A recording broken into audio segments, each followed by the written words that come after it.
I'm never gonna find that dart. Hello everybody, my name is Laurel J. Marie and this is The FUB, and today I'm going to be talking to you about a little game called Humans vs. Zombies. For those of you who don't know, Humans vs. Zombies is like a giant game of tag with thousands of people, except the stakes are a little bit higher.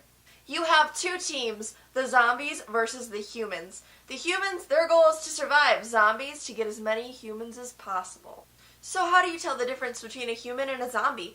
Well, it varies on what game you're playing and the rules set by your moderators, but the general one that I've seen the most is by using a bandana and placing it in different parts of your body. For zombies, it's usually around the head, while humans have them around their arms.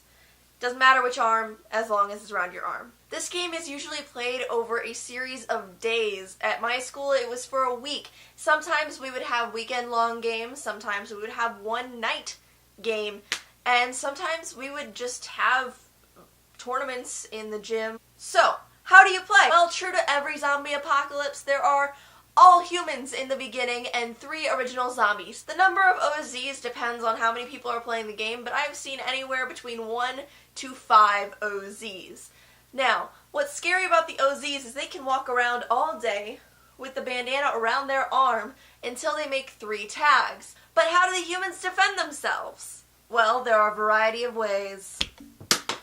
I mentioned before that this game is like a game of tag. Well, the zombies use their hands for the tagging, and the humans use Nerf guns, sock grenades, and a variety of other items depending on where you're playing and what the moderators accept. But primarily it is sock grenades, which are just socks rolled up and sometimes tied, or different Nerf equipment.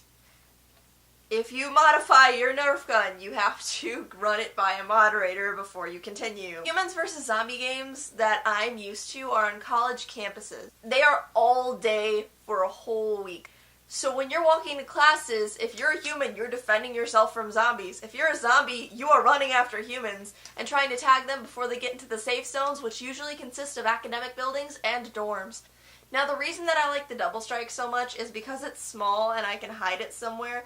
Your biggest thing when it comes to walking to classes during the day that you'll want to have are your sock grenades and any small guns you might be able to conceal, maybe in your pockets, maybe under your jacket. I once had a belt, an elastic belt, that I kept both of my Mavericks in, but because I realized that not only were these bulky and difficult to reload after I fired, they were also very awkward to run with because the belt didn't keep them from falling, it just kept them in place if I was walking. So if I was running away, I'd be screwed trying to keep my Mavericks from falling out of my belt. The best thing you can do for daytime play and play if you're walking from class to class on a college campus is to just pretend like you're not playing. I've seriously walked past hordes of zombies with this bright orange bandana on like a black shirt or this green shirt wrapped around my arm, and they will walk right past me, and as long as I'm not freaking out or firing a gun at them, they'll keep walking. Now, what's great about the sock grenades is that they are cheap. You can just find mismatched socks in your room, at your house, and use them to fire and use against zombies. Because I know that Nerf guns are actually really expensive. Now, because Nerf guns are expensive, and maybe you don't want to play with socks, maybe you do want to play with, like, guns, there are different off-brands of Nerf, but they aren't as good as Nerf is.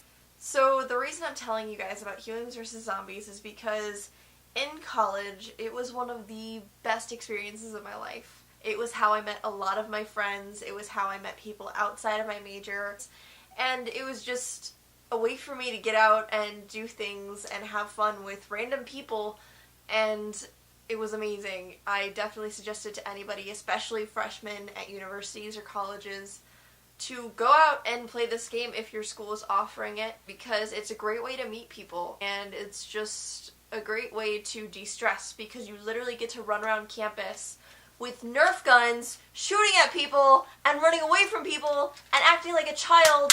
And yes, people might judge you a little bit, but does that really matter because you're having a blast? I guess this video was just me talking about a pastime that I enjoyed. Hopefully you learned something from it. If not, I apologize wholeheartedly. It was a good game, and it is a great memory. So I guess next week I will give you some Humans vs. Zombies stories. I have some skits that I'm actually writing out, so in the next couple of weeks I will be releasing actual skits and fun content. Maybe some reenactments of things that have happened in Humans vs. Zombies games that I've played. Thank you guys so much for watching. Thank you for being a part of this journey. I am so happy to have you guys, and I'm excited to see where we end up. Bye!